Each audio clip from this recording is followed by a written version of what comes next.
flew to Melbourne for like 7 hours. So this is where we are in Melbourne.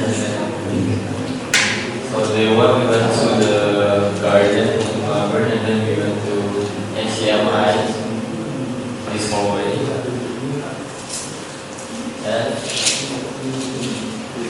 And we went to Brighton Beach. Here me and Mr. Eric did the Miss Elsie post. Oh yeah, I saw that. The second day we went to the market and some songs, and we went to RMIT. These days I almost threw up because of the result. Day 3 we went to the science gallery and we flew some drone there, and then after that we create some graffiti behind stuff. And then we went to the Royal Exhibition building, and the view there was amazing because it's very big.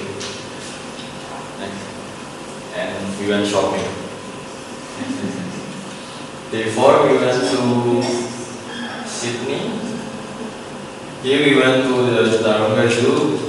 So you guys know about the koala, and then there's one thing. It's the monkey. I was very surprised because that's the smallest monkey in the world. Then we went shopping. Day 5 we went to another university, and we can see Google Maps with our own eyesight 3D. And we went to the harbor bridge and the opera house. Day 6 we went to the sand dunes to play surf, and then we went to the marine biology. I think that's all. That's the last day. And then day 7 we arrived in Semarang. Okay, thank you.